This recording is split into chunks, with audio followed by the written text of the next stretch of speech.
Good morning, everyone. Welcome to Fix It Fair at Home. Thank you for joining us. I'm Wing, one of the coordinators with the Fix It Fair's City of Portland, Oregon Community Resource Events. Before we get started, if you're an attendee in our workshop, you can hover over your screen and you'll get a Q&A button. If you press that, you'll see a pop-up box and you can ask questions and we'll make sure they get answered. We're also broadcasting live on Facebook. If you're watching on Facebook while we're live, leave a comment. We'll see it and we'll make sure that's answered too. And with that, I'd like to welcome our friends from Multnomah County. Thank you for joining us today. Hi, thanks for having us, Wing. I'm Emily Wilson, and Juan is here with us. Good morning, everyone. Yeah, and we're here to share about SNAP and some related resources. Let me get the PowerPoint rolling. So again, hello to everyone. I think we're the only ones here in the Zoom meeting, but to those watching on Facebook and those watching the recording later on, hi. Juan and I work with Multnomah County SNAP outreach program, and we're excited to be here to share this information today. Okay. So today we're going to review the basics of SNAP. We're going to review some of the general eligibility requirements. We're going to review the application process, review how our program can help out, Multnomah County SNAP outreach, and review some other related resources. Okay. So then a little bit of the basics. SNAP is a federal nutrition program intended to improve the well-being and health of low-income households. So it's federal here in Oregon. It's run by the Department of Human Services. They're the ones who decide who's eligible and not and how much folks will get. And SNAP provides funds on an EBT card, which is kind of like a debit card. It has a pin on it, to buy food at grocery stores and farmers markets. And even recently, folks can buy groceries online at Walmart and Amazon with their SNAP benefits. All right. So next, you might be wondering who is eligible to apply for SNAP or food stamps. There's two main criteria that the Department of Human Services, DHS, uses to determine eligibility.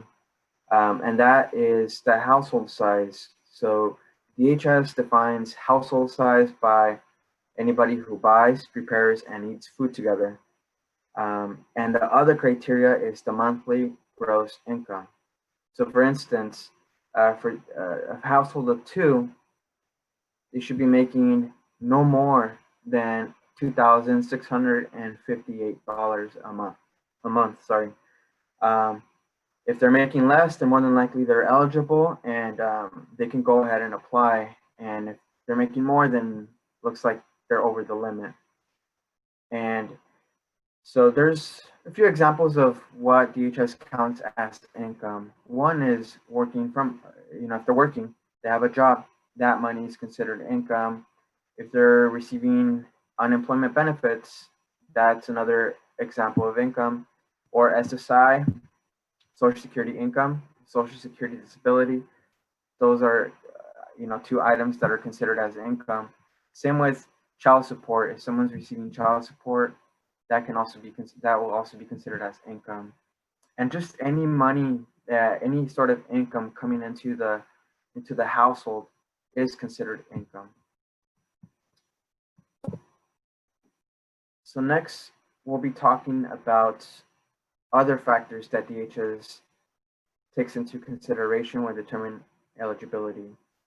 And that is, shelter costs, whether someone's renting, someone is purchasing a home,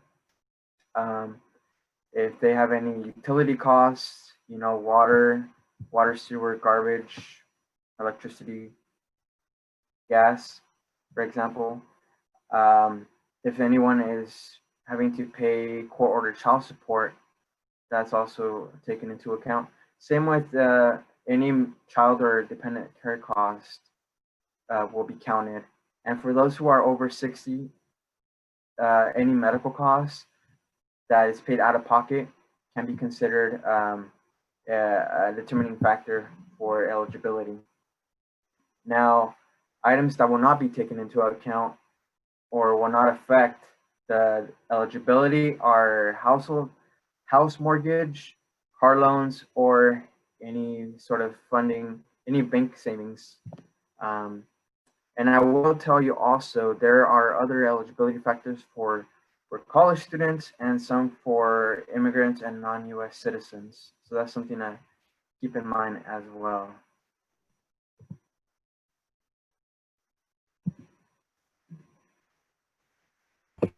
So if it sounds like you may be eligible or you have a friend who may be eligible, it might be a good idea for them to apply for SNAP. And there are several options to do that. One option is to apply online. Can be straightforward. It's available in English only. Make an account, complete all the information, and submit it automatically. Another option is to complete a paper application. You could go to a DHS office to pick up that application and complete it. You can contact DHS to get one of those paper applications mailed to you. There's also a PDF version of the application, which you can get online, and you could fill it in on the computer and just email it to DHS. You can see their email is there under 2C. Or you could also print that PDF and fill it in and either take it to a DHS office, mail it, email it, fax it, if that's a better option for you. And the paper application, it's important to note, is available in lots of different languages and large print if folks need that. And then another option for folks, if the paper application or the online application is seeming pretty difficult, our team, Multnomah County SNAP Outreach, can be available to help out with that paperwork.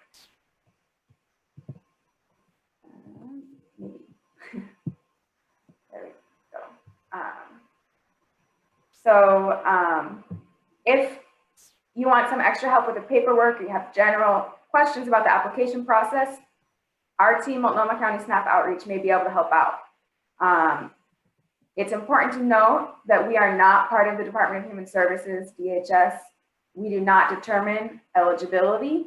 So we are not going to be able to say for sure you're eligible, for sure you're not. But we can help folks get access to DHS and kind of apply for those benefits. Currently, we're available by phone and email and text message. You can see our contact information there on the screen. Juan and I both speak Spanish and English. If there are folks who are speaking other languages, we can use an interpreter to help out with that. And again, we're super available to help out with the paperwork and understanding that process. We can help out with first applications, renewals, helping report changes, but we're not going to be able to just give you a status update on your case because we don't have access to the Department of Human Services system. Okay.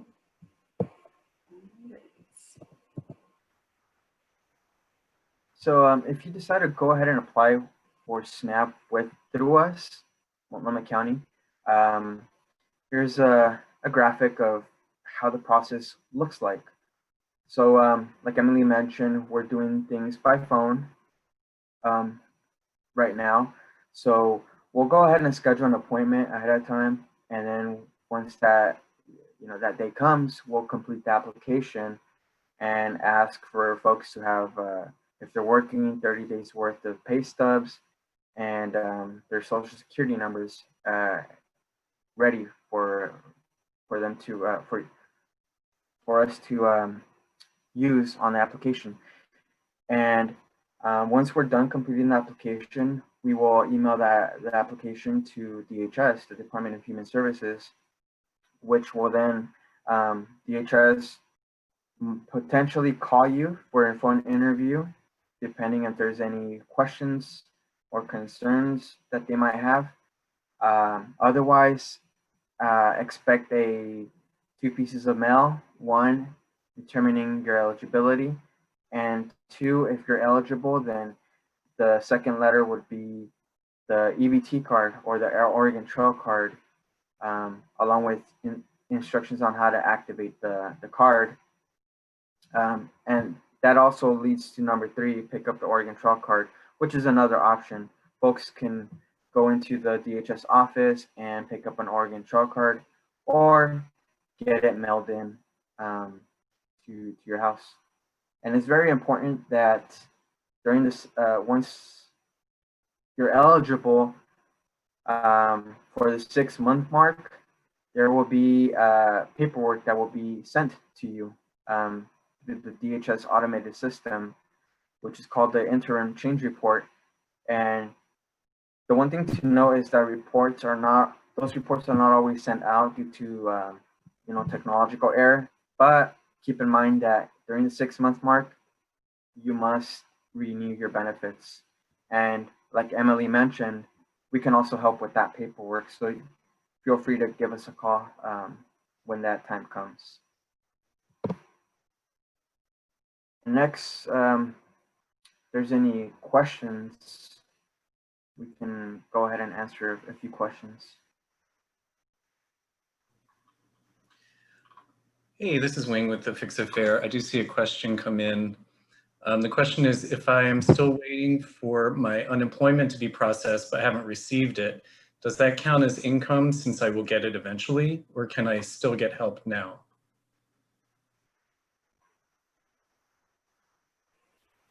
I can go ahead and answer that one. Typically, the way DHS has been working to evaluate these cases, as I understand it, they do not count it as income until you start receiving those payments. Especially back kind of earlier in the COVID times, folks would be applying and it'd be months before they got any support from that. And so during the time when they were waiting, they may be eligible for SNAP benefits. So that if you haven't started receiving those benefits, go ahead and apply. Even if you have and you're still under those income guidelines, go ahead and apply.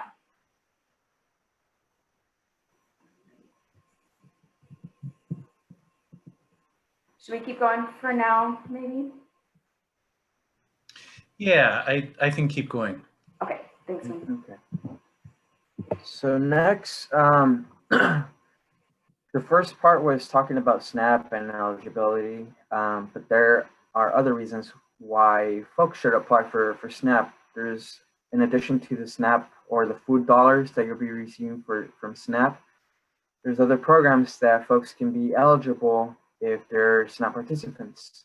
For example, free phone, low-cost internet, doubling your food bucks at the farmers market, and there's other programs that we'll go into more detail next.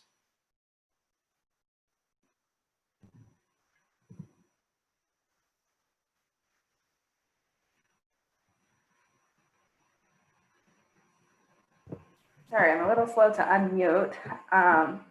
The first kind of additional benefit that we're going to cover will be the Lifeline program. But before I jump into that, I would like to mention that while we're sharing these great resources, our main work is helping folks with the SNAP. And so we share these resources, but typically we're not going to help anyone kind of complete the paperwork to apply for these additional benefits.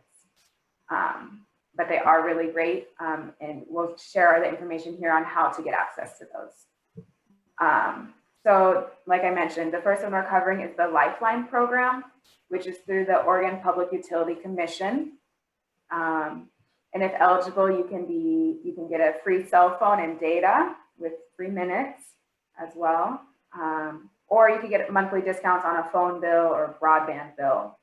And to be eligible, your income has to be below the 135% federal poverty level. If you're receiving SNAP, automatically eligible. OHP, Social Security income, housing assistance, all meet that income guideline. So if you're interested in applying, in that red box on the lower left is their phone number for the Oregon Public Utility Commission to get more information, or their website. The most common one I've heard folks work with is through the cell phone program, and there's 3 companies that help out with that. And I will note that if you're using SNAP as your eligibility, the application process is pretty straightforward. You don't have to usually provide documentation of that. They'll just kind of check and confirm based on your social security number.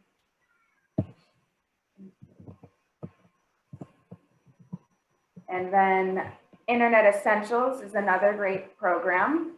It's through Comcast and provides affordable internet for folks who are receiving SNAP, OHP, SSI, housing assistance.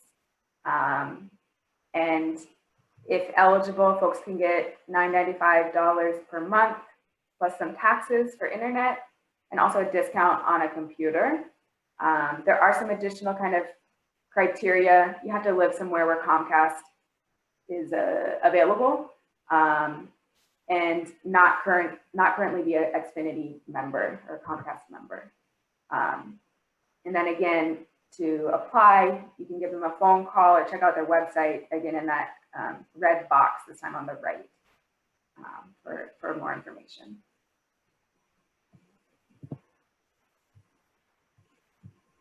There's also what's called the Double Up Food Bucks, basically a matching program in collaboration with local farmers markets. Basically, the way this program works is, there's a list of farmers markets in the Portland metro area where they double up your SNAP benefits, or they double up your spending amounts when market. So you go into the farmers market information booth, let them know, you're wanting to spend, let's say $10 worth of SNAP benefits in the farmers market, then the farmers market will give you some tokens in exchange, and you can use those tokens to purchase, produce, fruits, vegetables, starter kits, nuts, herbs, all those good stuff. And then, you can go to different farmers markets in a single day, and get double up your benefits, your food bucks, in essence. So there's no limit to going into just one farmers market a day. You can go to multiple. And there's a list of different, there's a whole list at the doubleuporegon.org, which is on the bottom left box. You can check out what farmers markets participate in this program. And some of these farmers markets are open temporarily, others are year round. So that's another reason to go and check out the website. And there's, it's a really good program. Next, we have the low income fare for TriMet. Basically, to be eligible, you must be between the ages of 18 and 64, U.S. resident, and below a 200% federal poverty level. And if you go onto their website, there's a table, an income table, letting you know what's the income guidelines. Basically, this program, it provides low income fare. I mean, that's what the title is, and it really does. For instance, for a day pass, instead of paying $5, you only pay $2.50. Whereas for the monthly pass, instead of paying over $100, you only be paying $28 a month. And it's as simple as going into the TriMet.org/low income and complete the application online. I will let you know that I know there's another program, the Honor Citizen program, going on as well. So you folks can only be part of one program or the other, not both. And to end this, the great benefit of participating in the low income fare TriMet Pass program is that once you apply and you're eligible, it's good for 2 years. So there's no need to worry about renewing this pass like you do for SNAP or OHP. It's good for 2 years, and yeah, it's a good program to take advantage of. And next we have the WIC program, Women, Infant, Children. Basically, it's a program that provides healthy food, educating on nutrition, and providing breastfeeding support to low-income families. And that could be, someone a woman who's pregnant at the moment, a woman who's a new mom, or, the family has children that are between the ages of 0 and 5. They can take advantage of this great program. They provide also vouchers for the summer to go spend at farmers markets. So yeah, there's a red box at the bottom right with the phone number to call if you're interested, as well as a link to a interest form, where you can go ahead and sign up, and you'll expect a call from one of the WIC staff and get the process rolling. Next, we'll talk about the Oregon Food Bank, which is another great resource for folks who are needing help with food. For the Oregon Food Bank and also for WIC, it doesn't matter if you're already receiving SNAP or if you're not receiving SNAP. You could get all three, or just go to the Oregon Food Bank, or just get SNAP. It doesn't matter. All three are just hoping to help families and individuals get access to food when they need help. Another important thing to note about the food bank is that immigration status does not play a factor at all. The food bank has several different kinds of programs. They have kind of the typical pantries that you think of when you think of the Oregon Food Bank. They also have what they call free food markets, which are a little bit more focused on fruits and veggies and fresh food. And they also have hot meal distribution sites. And for all of these to be eligible, it is based on income, but the limit is much higher than all the other programs we've mentioned. And they will never ask for any proof of income. That's against their kind of code, their rules. And so that should never happen when you're visiting the site. They may ask you to confirm or verbally say that your income is under that limit, but they will not ask for any documentation. And then I do want to mention that the website in the red box, the food finder, was recently updated. You can see a screenshot below. It makes it a little bit easier to navigate. So you could enter your zip code in the food finder to find sites near you. And there are sites all over Oregon, a lot here in the Portland area. And then it'll kind of list the sites. Some sites, kind of in normal times, are for specific regions maybe, or zip codes. So it'll usually say on the food finder, during this COVID time, most sites are much more open for anyone who needs help. So if you're needing some assistance with food, the food banks might be a great option for a little help. And again, their website is great. You could also give them a call for help navigating and finding a good spot for you to go. And then the final resource we're going to cover is about 211, which some folks may be familiar with, some folks might be new. 211 is an organization that connects people with health and social service providers. So if folks need help finding shelter, paying bills like an energy bill, a water bill, a rent bill, or maybe help with transportation options or finding food, if you need other food options, legal assistance, health insurance, you can connect 211, and then they'll direct you to an agency that can help you out with that need. Okay.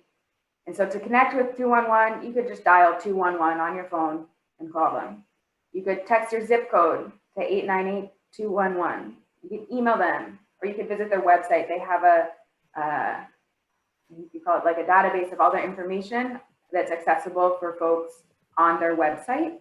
So you could just browse on your own to find what you need. And again, they are kind of an information hub. So you call them with your need or connect with them with your need, and then they'll direct you to, hopefully, to an agency that will be able to help you out with that need. All right. So that's the end of our slides for the moment. There's our contact information. Please do call us, text us, email us with questions. If you're available, or if you can complete this survey about our your experience today with us, that would be great. I don't know, maybe we can get that into the chat. I'm not sure. But we're open for more questions now. Yeah. Thanks, Emily. This is Wing with the Fix It Fair. We do have one question that's come in, and then I have a question myself. So the question that's come in is, can I apply for these services for someone else, say a person with a disability that's having trouble navigating the system?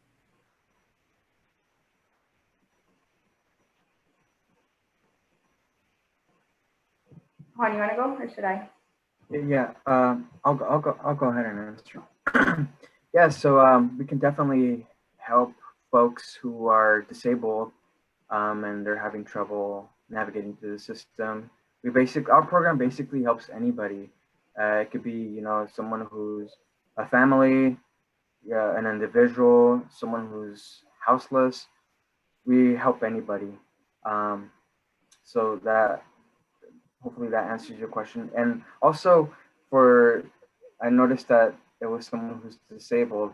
They can also read, if they live in Multnomah County, they can also reach out to the Multnomah County ADRC, sorry, hotline. And for that, their phone number is 503-988-3646. And that's, let's see, that's the Aging and Disability Resource Connection, the ADRC. So there's options. They can apply through us, or they can call that number, and more than likely they'll be directed to an Aging and Disability branch office and get the assistance there as well. And I'll also just add that if you're wanting to help a friend or a family member who is disabled and or anyone who's having trouble navigating, DHS does have some forms that would give you permission to kind of sign on their behalf or work on their behalf to help them out. It'd be best to connect maybe directly with the Aging and Disability Office or DHS to navigate how to get those forms completed. Or you can reach out to us too, and we can share some more information as well. Great, thank you so much. So my question is, you've provided so many resources here. Is there a central place folks can go to, like a directory? And then actually, the question is certainly for you, but also kind of a plug that Fix It Fair we are building out a resource directory for community groups. And I'll make sure that everything that's listed here is also listed wherever your video recording pops up on our pages, so YouTube and our website primarily. But do you have anything that's sort of a central directory?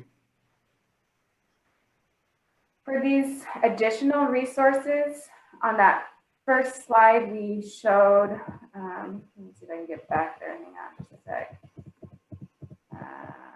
Here, this link has kind of our site that kind of shows our poster here on the right, and it has hot links, or like the links to all the resources that we mentioned. So that's one option. And then our website, I'm going to go back to the end slide here.